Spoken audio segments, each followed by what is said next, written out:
वहां पर जुल्म सितम का बाजार गर्म है। अलबत्ता ये मस्जिद पहले भी यहूदियों और नसरानियों के कब्जे में गई, लेकिन कुर्बान जाइए, एक बड़े अजीम सिपहसालार सुल्तान सलाहुद्दीन अय्यूबी ने ये मस्जिद जब यहूदियों के कब्जे में गई तो 16 मरतबा जंग लड़ी उन्होंने। सुल्तान सलाहुद्दीन अय्यूबी ने 16 मरतबा जंग लड़ी, तब जाकर मस्जिद अक्सा को आजाद किया और कराया 1100 ईस्वी के अंदर।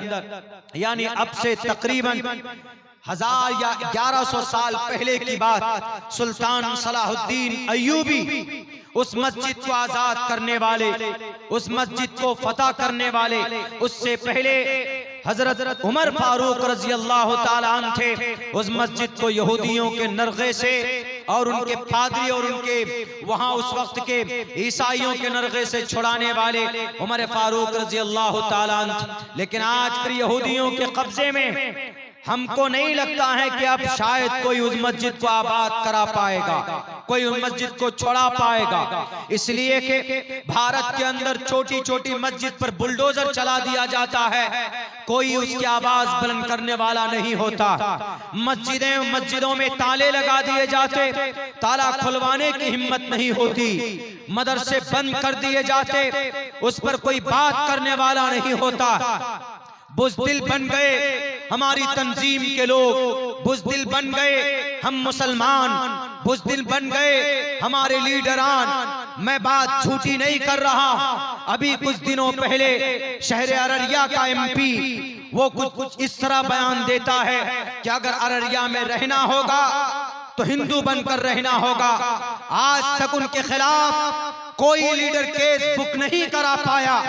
वो हमारा सीमांचल जो पुरामन इलाका है पूरे भारत के अंदर, इसको आग में झोंकने का बयान देता। उसके ऊपर केस फाइल नहीं हुआ, उसकी अरेस्टिंग नहीं हुई, लेकिन उनको अरेस्ट करने के लिए जो लोग मुतालबा कर रहे थे 500 अज्ञात लोगों के खिलाफ केस बुक कर लिया गया। ये दोहरी पॉलिसी यहाँ के प्रशासन की, लेकिन किसी की हिम्मत नहीं हुई कि उस प्रदीप कुमार सिंह के खिलाफ हम किसी थाने में जाकर कोई एफआईआर दर्ज कराते। क्यों? सब डर गए, सबके मुंह में दही जमे हुए थे। बड़ी तंजीमें क्यों सो रही?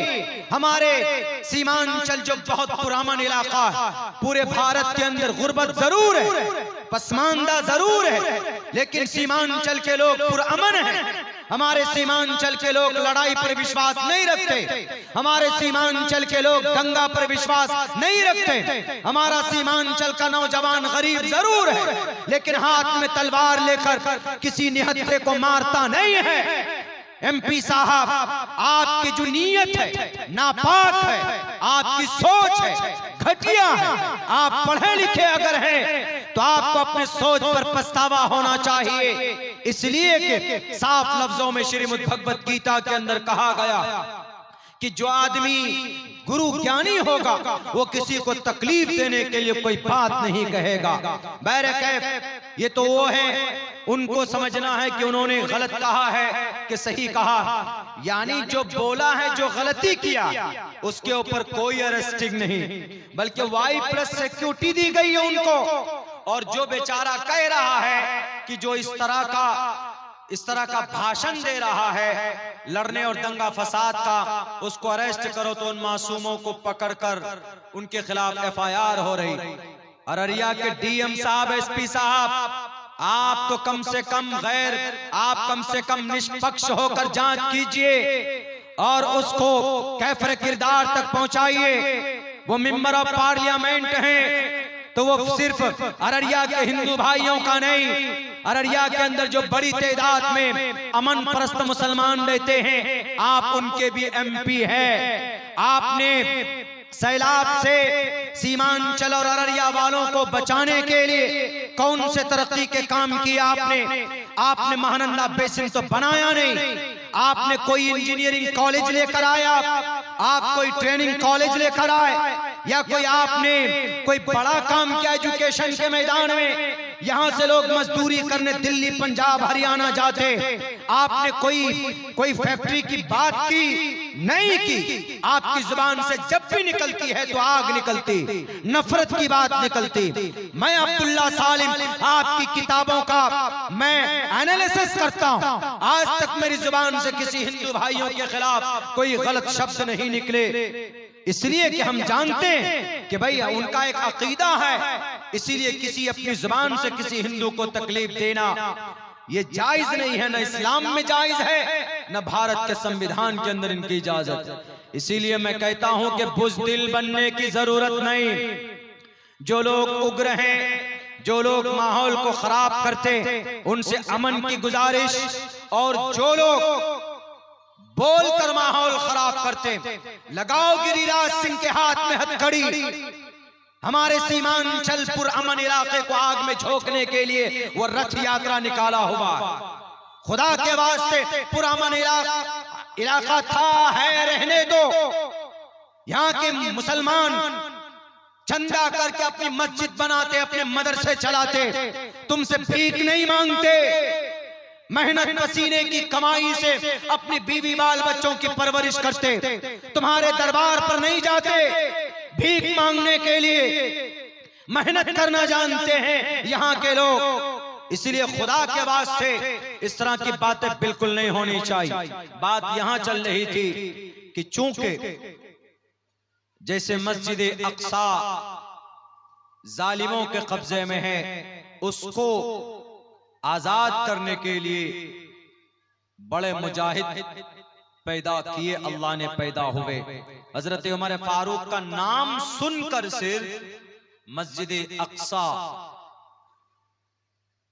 की चाबी देने के लिए जो पादरी लोग थे वो तैयार हो गए। जब हजरत अमर बिन आस रजी अल्लाह ताला जो जर्नेल थे, जब लड़ाई हो रही थी, फलस्तीन के ऊपर जंग हो रही थी यहूदियों से मस्जिद अक्सा को आजाद करने के लिए, जब कुछ इलाकों को फतह कर लिया तो हजरत अमर बिन आस ने पादरी के सामने कहा कि पादरी सरेंडर करो, चाबियां मेरे हवाले करो।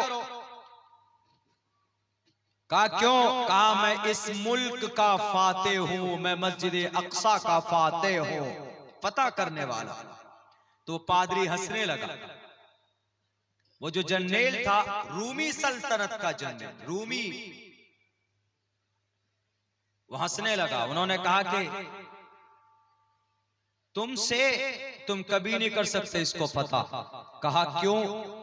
कहा कि मेरी जो किताब है, जो मेरे पास तौरात है, उस तौरात में साफ लिखा हुआ है कि जो आदमी ये मस्जिद अक्सा को फतह करेगा उसके नाम में 3 शब्द होंगे। उसका नाम उमर होगा, उमर। तुम्हारा नाम तो अमर बिन आस है, उसका नाम उमर होगा। उमर और अमर में फर्क है, उमर में 3 वर्ड है और अमर में 4 वर्ड है। इसलिए कि अमर रा के बाद वाव भी है, इसीलिए अमर बोलते। लिखने में दिखने में एक लगेगा लेकिन वाव भी होता। तो उन्होंने कहा कि मैंने तौरात में पढ़ा है कि जो मस्जिद अक्सा का फाते होगा उसका नाम उमर होगा। तुम्हारा नाम तो अमर है, इसीलिए मैं हंस रहा हूं। तुम जो बोलते हो ना कि मैं फाते हूं, तुम फाते नहीं हो।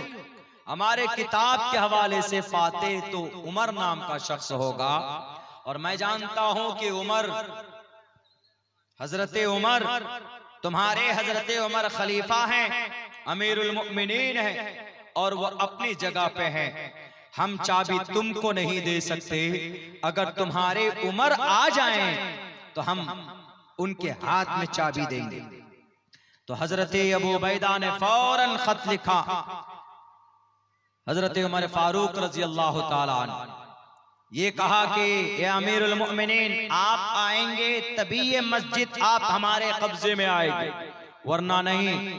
कहा कि अच्छा ठीक है, कोई बात नहीं। लंबा सफर था, आपने एक ऊंट लिया और लंबे सफर की वजह से आपने अपने एक गुलाम को लिया।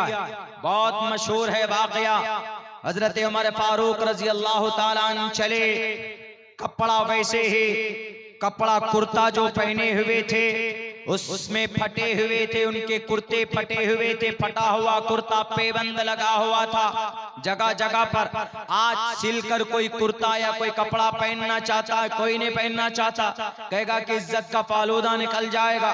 मैं अक्सर जगहों में लंबे सफर में जाता हूं अपनी गाड़ी से, तो मैं अक्सर लुंगी इस्तेमाल करता हूं। कई मर्तबा मुझे लोगों ने कहा कि मौलाना क्यों लुंगी पहन कर जाते हैं, आपसे लोग मोहब्बत करते हैं तो क्या इतनी बेइज्जती। मैं ये कहता हूं कि आदमी की पहचान कपड़ों से नहीं होती। मुझे जिसको पहचानना होगा मेरी शक्ल से पहचान लेगा। और मुझे जो इज्जत मिली है अल्लाह तबारक व तआला के कुरान और हदीस की बातें करता हूँ, शरीयत की बात करता हूँ, तो उससे अल्लाह तबारक व तआला ने लोगों के बीच में तारुफ कराया है। मेरा ताल्लुक इससे नहीं है कि मैंने पैजामा पहन के रखा हुआ है कि नहीं है, मेरी इज्जत का ताल्लुक उससे नहीं है। तो हमारे फारूक रजी अल्लाह तआला अन्हु वैसे ही बहुत कोई खास कपड़ा नहीं, ऊंट पर बैठे और उनके पास जो गुलाम था उस गुलाम से यूं भी कहा उमर फारूक ने कि मेरे गुलाम, तुम ये मत समझना कि मैं अमीरुल मोमिनीन हूं तो ऊंट पर बैठकर चलूंगा, तुम पैदल चलोगे, ऐसा नहीं है। बारी बारी कभी हजरत उमर बैठते, कभी उनका गुलाम बैठता। हजरत उमर नकेल पकड़ कर जाते। आजकल कोई दुनिया का सीएम, कोई पीएम ऐसा करेगा, कोई नहीं कर सकता, लेकिन उमर फारूक ने ऐसा किया। इसीलिए हमारे भारत के गांधी जी ने कहा कि उमर फारूक और अबू बकर सिद्दीक ऐसे हैं कि अगर इनका निजाम और सिस्टम आज इंप्लीमेंट किया जाए, आज उन्होंने अपने जमाने में कही थी, तो हमारा भारत खुशहाल हो जाएगा, हमारे भारत के अंदर तरक्की होगी। क्यों? क्योंकि वो इतने बड़े ओहदे पर होने के बावजूद भी वो कौम और समाज के लिए बहुत ज्यादा मेहनत करते थे, कौम और समाज के लिए हमेशा फिक्रमंद रहते थे। इतनी दौलत की गद्दी पर बैठने के बावजूद कभी भी 1 रुपए उन्होंने मिसयूज नहीं होने दिया, गलत खर्च नहीं किया। जैसे आजकल का नेता गद्दी पे बैठेगा तो कौम के लिए जो पैसा आएगा तो उस कौम के पैसों को भी लूटेगा, जो माइनॉरिटीज के लिए जो फंड आएगा वो भी लूटेगा। सीमांचल के अंदर अभी सैलाब आया, ज्यादा से ज्यादा एक ब्लॉक में 200-300 लोगों के 7,000 रुपए ये भीख दे रहे हैं। आप भीख, बिहार के सीएम साहब वापस कर लो। 7,000 रुपए का तो हमारे शेरशाहबादी बिरादरी के लोग मटन खा जाते हैं। 7,000 रुपए का एक महीने के अंदर नहीं चाहिए आपकी ये भीख, आपको देना ही था तो एक किसान को कम से कम 50,000 रुपए का मुआवजा देते, जिनके धान खत्म हो गए, जो यहाँ की बेसिक फसल जो सैलाब में तबाह हो गए, जलकर और गलकर खत्म हो गए।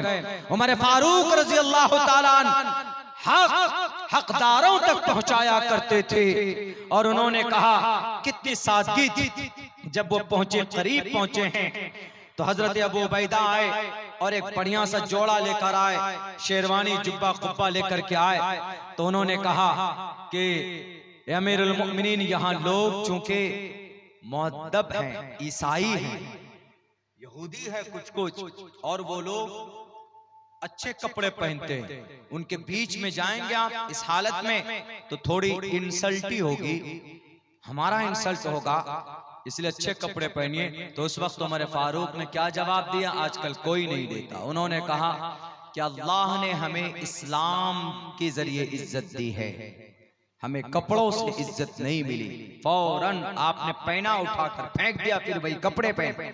जब चले गए सामने जो वो लोग थे, पादरी लोग, उन्होंने सोचा आगे पीछे बॉडीगार्ड, Y+Z+ सिक्योरिटी, जैसे आज के जमाने में, यानी आगे भी लोग पीछे भी लोग होंगे, बीच में अमीरुल मोमिनीन होंगे, पूरा लाओ लश्कर लेकर आएंगे। वो यही समझ रहे थे। नाम पढ़ा था, कैफियत क्या होगी हालत नहीं पड़ी थी अपनी किताब में उन्होंने। तो उन्होंने देखा कि अरे बहुत सीधे सादे कपड़े पहने हुए चले आ रहे हैं अपने दोस्तों के बीच में। देखकर मुतासिर हुए, ये वही उमर है जिनकी हुकूमत 22 लाख मुरब्बा मील के इलाके में, ये वही उमर है जिन्होंने ईरान और फारस को कैसर और किसरा के तख्ते को पलट कर रख दिया। ये वही उमर है जिनको देखकर शैतान अपना रास्ता बदल लेता है। ये वही उमर है जिनके मंशा के मुताबिक अल्लाह ने आसमान से जमीन पर कुरान करीम की आयतें उतारी।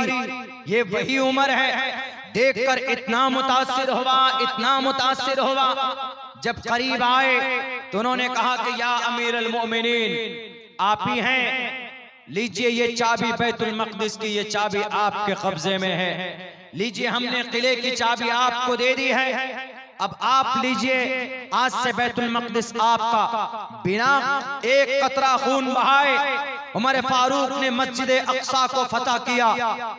नमाज का वक्त हुआ तो वहां पर आप अलैहिस्सलाम जो सुलह कर रहे थे तो उनके चर्च के करीब बैठकर तो आप हजरत अमीरुल मोमिनीन ने नमाज के वक्त में वहां नमाज नहीं पढ़ी, बल्कि आप दूसरी जगह पर नमाज आपने जाकर पढ़ी, इसलिए ताकि हमारे सहाबा ये ना समझें कि ये जगह भी मस्जिद की हो गई, अमीरुल मोमिनीन ने नमाज पढ़ी है तो इस पर कब्जा कर लो। आज जितने भी लोग बोलते हैं ना कि मस्जिद जबरन कब्जा करके बनाई गई है, जैसे यहूदी लोग बोलता है मस्जिद अक्सा के बारे में, तुम सबूत पेश कर दो, मस्जिद अक्सा तुम्हारे हवाले कर देंगे।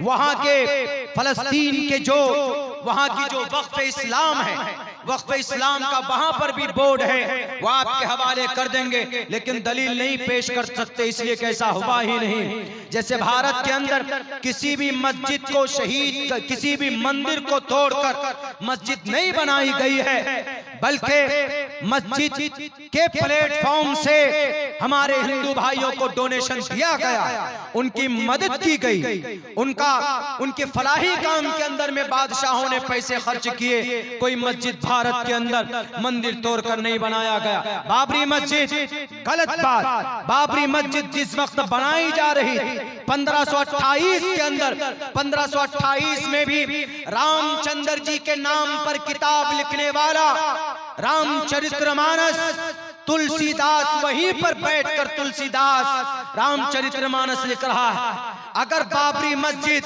मंदिर तोड़कर बनाया जा रहा था, वो मस्जिद बन रही थी, तो रामचरितमानस का लिखने वाला राम जी का सबसे बड़ा भक्त, उन्होंने तो किताब लिखी है, क्यों नहीं उन्होंने कहा कि बाबर रोक लो अपने इस सिपह सालार को जो ये मंदिर को तोड़कर मस्जिद बना रहा। एक वर्ड भी नहीं बोला, क्यों? क्योंकि ऐसा हुआ ही नहीं था, यानी किसी मंदिर को तोड़कर मस्जिद बनाई ही नहीं गई थी। सुप्रीम कोर्ट में भी एक्सेप्ट किया था जब जजमेंट देना था कि बाबरी मस्जिद किसी मंदिर को तोड़कर नहीं बनाई गई। अल्लाह से मैं कभी उम्मीद है कि अल्लाह जरूर इंसाफ करेगा एक न एक दिन। भारत के अंदर किसी दुनिया के किसी भी हिस्से में जबरन किसी जमीन पर कब्जा करके उस पर मस्जिद नहीं बनाई जा सकती। ये बात याद कर लीजिए कान खोल कर, इस्लाम में परमिशन नहीं। अल्लाह के नबी अलैहिस्सलाम जब गए मदीनतुल मुनव्वरा हिजरत करके पहुंचे तो सबसे पहला काम मस्जिद तामीर होनी चाहिए। एक जगह तो ये भी है, सीरत इब्न हिशाम में ये भी लिखा है कि जब मशवरा किया, जब मस्जिद के लिए जमीन ढूंढी गई, तो जो जमीन थी अभी जहां मस्जिद नबवी है, वो जमीन दो यतीम बच्चे के थे, सहल और सुहेल नाम का। तो उसके जो सरपरस्त थे तो वो बहुत खुश हुए कि हमारे बच्चों की जमीन को अल्लाह के नबी ने कबूल किया, यानी इस जगह मस्जिद बनेगी, हमारे लिए बड़ी खुशी की बात है कि बड़ा मुबारक काम होगा। बहुत खुश हुए, लेकिन अल्लाह के नबी ने कहा कि कैसे खुश हो, फ्री में नहीं मिलने वाला। आजकल तो अगर अल्लाह के लिए कोई वक्फ कर दे जमीन तो ठीक है, लेकिन चूंकि मोहम्मद रसूलुल्लाह को यह पैगाम देना था कि जबरन बिल्कुल नहीं, ताकि कल चलकर कोई ये बात उठाता कि मस्जिद नबवी बनाई गई, जबरदस्ती जमीन पर एक भी पैसा नहीं दिया गया। अल्लाह के नबी अलैहिस्सलातु वस्सलाम ने 10 दीनार दिए और दीनार अदा करने वाले उन दोनों बच्चों को हजरत अबू बकर सिद्दीक रज़ी अल्लाह ताला अन्हु थे। उनके जरिए से 10 दीनार पैसे दिए गए जमीन के ऊपर। फिर आप अलैहिस्सलातु वस्सलाम ने खुद से तामीरी काम शुरू किया। मोहम्मद अलैहिस्सलाम खुद से मट्टी उठाते, गारा और पत्थर, गारा मतलब कीचड़। इधर तो हमारे तरफ घर नहीं बनता, लेकिन उत्तर प्रदेश चले जाएंगे तो वहां पर घर बनता है, गारे का, मट्टी और पत्थर का, ईंट का, ये सब का घर बनाते हैं वहां पे। तो आप अलैहिस्सलातु वस्सलाम ने वो जो वही रकबा मैंने कहा था कि 35 फीट चौड़ा और 30 फीट लंबा, वो जो मस्जिद नबवी बनाई गई, वो जमीन आप अलैहिस्सलातु वस्सलाम ने खरीद करके लिया, फ्री में नहीं लिया था। इससे साफ पता चलता है कि हड़प की हुई मस्जिद के जमीन पर मस्जिद नहीं बन सकती। ज्ञान रखेंगे तब ना, ज्ञान तो रखते नहीं, अनाप शनाप बात बोल देते। ये हमारे नबी के बारे में, आप अलैहिस्सलातु वस्सलाम के बारे में अभी क्या बात चल रही है। ये महाराष्ट्र के एक रामगिरी महाराज, उन्होंने कहा कि मोहम्मद अलैहिस्सलाम तो अलायाज़ु बिल्लाह, जब तुम्हारे मोहम्मद अलैहिस्सलाम ऐसे हैं तो तुम मुसलमान कैसे हो गए। उन्होंने जिक्र किया, अभी बर्निंग इशू बना हुआ है महाराष्ट्र के अंदर। रामगिरी महाराज ने कहा कि जब तुम्हारे नबी एक छोटी सी बच्ची से, 6 साल की बच्ची से 50 साल की उम्र है मोहम्मद अलैहिस्सलाम की, जनाब मोहम्मद रसूलुल्लाह की 50 साल की उम्र का शख्स 6 साल की बच्ची छोटी, उससे विवाह कर रहा है, निकाह कर रहा है। जब तुम्हारे लीडर ऐसे जालिम, तो तुम मुसलमान कैसे हो गए। ये उन्होंने भाषण दिया। अभी 1-2 महीना पहले की बात है, जिनके अरेस्टिंग के लिए इम्तियाज जलील साहब जो मजलिस इत्तेहादुल मुस्लिमीन के MP थे, तो वो 17,000 गाड़ी लेकर गए प्रोटेस्ट में कि उनको पकड़ो। फिर पता है क्या हुआ, इसी पर नहीं बस हुआ, अगर मैं मंच से कुछ बोल दूं, कोई टोपी दाढ़ी वाला 1-2 बात इधर उधर की बोल दे तो फौरन जेल। हुआ है, हमारे उलमा गए हैं, हमारे डॉक्टर्स गए, हमारे प्रोफेसर लोग गए। वो रामगिरी महाराज ने इतना बड़ा भाषण दिया तो सीएम क्या कहता है, सीएम महाराष्ट्र का, वहां का सीएम ये कहता है, जो लोग सोशल मीडिया में देखे होंगे उनको तो पता है, जो लोग सोशल मीडिया आप लोग नहीं है तो आप लोगों को बता रहा हूं। उन्होंने ये कहा, सीएम ने ये कहा कि हमारे धर्म गुरु को कोई हाथ नहीं लगा सकता है। ये स्टेटमेंट था उनका, सीएम का। अरे तुम्हारा धर्म गुरु है ही नहीं, वो तुम्हारा जाहिल गुरु है, इसलिए कि उस गुरु को नॉलेज ही नहीं। जब उससे इंटरव्यू लिया गया, उससे कहा गया कि जरा आप बताइए गुरुजी, आपने इतनी बड़ी बात कैसे कह दी, इतनी गलत बात। तो पता गुरुजी ने क्या कहा, गुरुजी ने कहा कि नहीं, मैंने गलत बात नहीं कही, मैंने वो बात कही जो मुसलमानों की किताब में है, उनकी हदीस की किताब में है, उनकी सीरत की किताब में है, उनकी हिस्ट्री की किताब में है। ये बात बिल्कुल सही है, बात तो सही कही, लेकिन उसको गलत माने में लेकर बोला, गलत माने में लेकर बोला। क्या आप अलैहिस्सलाम ने 6 साल की उम्र में अम्मा आयशा से निकाह किया है और 9 साल की उम्र में आपकी रुखसती हुई भी अम्मा आयशा को बीवी बनाकर लेकर गए? ये है, मोतबर रिवायात में यही है। लेकिन आप अलैहिस्सलाम की उम्र 50 साल है, बीवी 9 साल की। हाउ इज इट पॉसिबल, कैसे मुमकिन हो गया? तो उनको एतराज इसी बात पे है। तो हमने उनको कहा, जवाब दिया सोशल मीडिया के प्लेटफॉर्म से, हमने कहा कि वो गुरुजी धार्मिक गुरुजी नहीं है, वो नफरती गुरु है। जो आदमी धार्मिक होगा, जो आदमी नॉलेजफुल होगा, जिस आदमी को ज्ञान होगा, वो कभी भी किसी की धर्म की बात को लेकर उसको जलील और रुस्वा नहीं करेगा। उसको अगर समझाएगा भी तो मुहज़्ज़ब अंदाज में, मुस्बत अंदाज में, लेकिन यही बात उनकी किताब में अगर हो तो हमने कहा कि हमारे नबी के ऊपर थूकने से पहले गुरुजी अपनी किताब में देख लीजिए, आपकी किताब में भी है त्रिशदशो दशवर्षा भार्गो विंदेन नग्निकाम एकविंशति वर्षा वा सप्रा वर्षा वाप्नुयात। 30 बरस का मर्द 10 वर्षा 10 वर्ष की लड़की से विवाह कर सकता है, ऐसी लड़की से जिसको हैज का खून ना आया हो, यानी उसको माहवारी ना आई हो। और भी नीचे आइए, नीचे वाले लाइन में लिखा है एकविंशति, एकविंशति 21 को बोलते, एका दशा 11 को बोलते, द्विदशा 12 को, त्रियोदशा 13 को, चतुर्दशा 14 को, पंचादशा 15 को, षोडशा 16 को, सप्तादशा 17 को, अष्टोदशा 18 को, नवदशा 19 को और विंशति 20 को।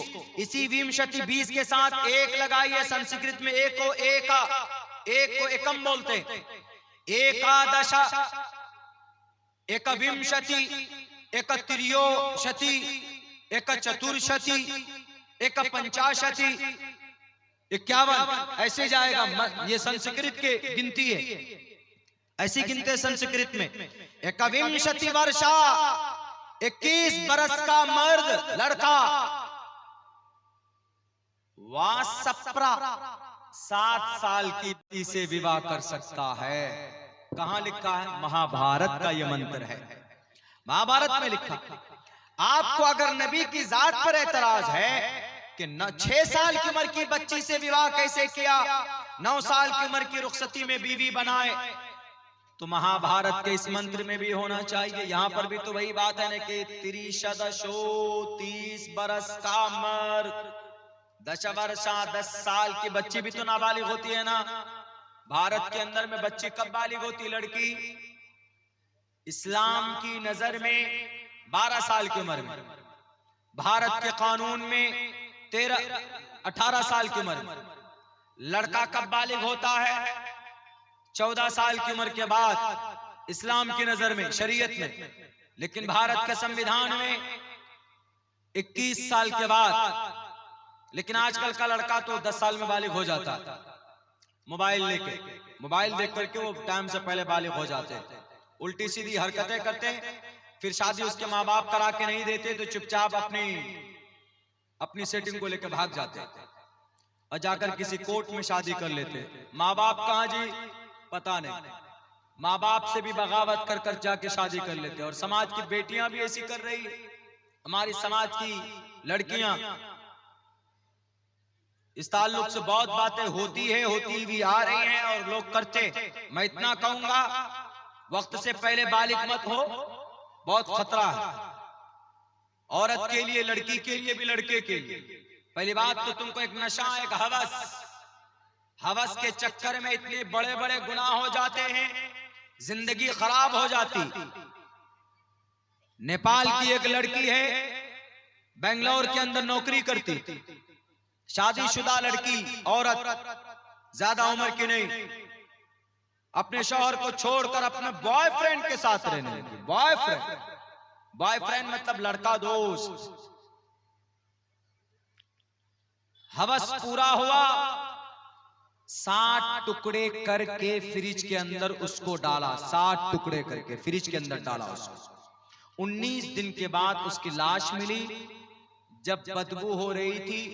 और मारने वाला लड़का उड़ीसा का था और मारने वाला लड़का लड़की का बॉयफ्रेंड, दोस्त, जिसके लिए बोलते थे you are my life, you are my राजकुमार।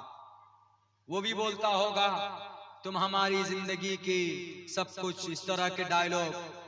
दिल फेक आशिक इसी को बोलते, दिल फेक आशिक, जिंदगी तबाह बर्बाद करने वाले ये जालिम बैरक है।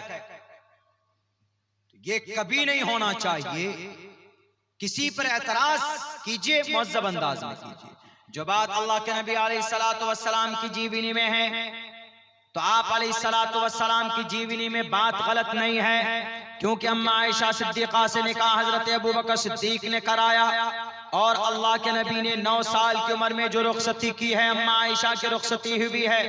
9 साल की उम्र में अम्मा आयशा बालिगा हो गई थी। अरब कंट्री के अंदर वहाँ की आबो हवा गर्म है, वहाँ 9-10 साल की उम्र में बच्चियां बालिग हो जाती है, इसमें कोई शक नहीं है। इसलिए इस पर कोई एतराज नहीं होना चाहिए। रामगिरी महाराज साहब, आपको अगर ये एतराज हो कि नबी ने 13 शादी 11 शादियां क्यों की, नबी ने 11 शादियां की है, आपके तरफ ब्रह्मचारी नहीं बने हैं, अंदर खाने सब काम करते हैं। पता है बिना औरत के, बिना शादी के किसी की जिंदगी पुरसुकून नहीं हो सकती।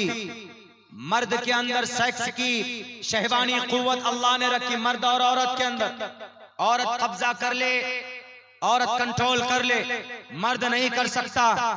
शहवत जिसको सेक्स बोलते, ये अल्लाह की तरफ से, ये मर्द जल्दी कंट्रोल अगर कर ले, यानी जिसकी इसको, इस कुव्वत को, इस इच्छा को पूरा करने के लिए अल्लाह तबारक व तआला ने एक निजाम रखा है किसका, शादी का। यानी अगर आदमी के अंदर शहवत हो, उसको पूरा करने के लिए अल्लाह ने पाक रिश्ता बनाया। कौन सा, शादी का। अल्लाह के नबी फरमाते हैं मन इस्तता मिनकुमुल बाता फल्यतज़व्वज, अगर तुम में से कोई आदमी खर्च बर्दाश्त कर सकता, बीवी को सुख दे सकता, उसकी जरूरत पूरी कर सकता, फल्यतज़व्वज, उसको चाहिए कि शादी करे, गर्लफ्रेंड ना बनाए, मोबाइल के अंदर में हेलो हाउ आर यू ना करे, शादी करे, बीवी बनाए। फल्यतज़व्वज, शादी करने की वजह से आपके अंदर की ख्वाहिश, एक दूसरे के लिए लिबास बन जाएंगे, एक दूसरे की जरूरत पूरी करेंगे। फ़इन्नहु अग़ज़्ज़ु लिलबसरी व अहसनु लिलफ़रज व मन लम यस्तति फ़अलैहि बिस्सौम, और अगर किसी के अंदर ताकत नहीं है, घर नहीं है, पैसा नहीं, लेकिन शहवानी कुव्वत है, तो वो क्या करेगा, बीवी भी नहीं बना सकता, वो शादी नहीं कर सकता, क्योंकि ही हैज़ नो मनी, उसके पास पैसे नहीं है। तो जनाब मोहम्मद रसूलुल्लाह फरमाते हैं फ़अलैहि बिस्सौम, तो उसके ऊपर रोजा जरूरी। वो रोजा रखेगा तो रोजे की वजह से शहवानी कुव्वत कम होती। लाओ कोई ऐसी मिसाल, कोई डॉक्टर की गोली नहीं दिखा सकते जो सेक्स को कम करने वाली, जो सेक्स की भूख को कोई कम करे, नहीं दिखा सकते। हमारे नबी के दामन में आना होगा। रामगिरी महाराज साहब, इतनी बड़ी बात हमारे नबी कह रहे हैं, आप तो लोगों को वरगलाते। हमारे नबी के पैगाम से समाज के अंदर में तरक्की होती है। ये पैगाम सिर्फ हदीस में नहीं है, ये पैगाम आपके मनुस्मृति में भी है। यथा वायुं समाश्रिते सर्वजीवन्ते जन्तवा तथाग्रस्तामाश्रिते इतारा वर्तते इतारा शरामा।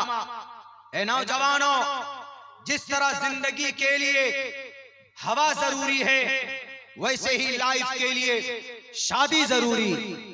Having a happy life in the form of wife, बीवी के जरिए से ही खुशहाल जिंदगी हो सकती है और समाज का निर्माण हो सकता। बहरकत, तो हमने ये कहा कि गलत फहमी की बुनियाद पर मुजरिम बना दिया गया इस कौम को, हमारी मस्जिद को, हमारी नबी की सीरत और सुन्नत को। जुर्म के तमाम तर आरोप लगा दिए गए। वक्त चूके अभी कुछ दिनों पहले जो मुझे चोट लगी है, उसकी वजह से ज्यादा देर तक नहीं बैठ सकते, गर्दन में दर्द होती है। मैं गुजारिश करूंगा कि अगले जो वक्ता हैं आप उनको बुलाइए, उनके आने तक जब तक मैं बोलता हूँ, थोड़ी देर और उनके आने तक मैं बात करता हूँ, क्योंकि मेरी गर्दन के अंदर में थोड़ी प्रॉब्लम। तो मेरे भाइयों, आज हमारी ही यकीनन आमाल बद का नतीजा है कि आज फलस्तीन के अंदर, गज़ा के अंदर, अभी तो लबनान के अंदर, अभी कुछ दिनों से ईरान के अंदर हमले हो रहे हैं। हमारा रिश्ता मस्जिद से मजबूत नहीं हो रहा, हमारा रिश्ता अल्लाह से करीब नहीं हो रहा। आखिर क्या वजह है कि हम कलमा पढ़ते हैं, हम नमाज भी पढ़ते हैं, लेकिन हमारी नमाजों के अंदर इतनी कुव्वत नहीं होती कि जिससे हम अपनी जरूरत अल्लाह के सामने पेश करें तो अल्लाह तबारक व तआला हमारी उस परेशानी का समाधान करे। आज हम नमाज पढ़ते, मस्जिद में जाते, लेकिन नमाज जिस सिफत के साथ होनी चाहिए, क्या उस सिफत के साथ नमाज होती? अल्लाह का कुरान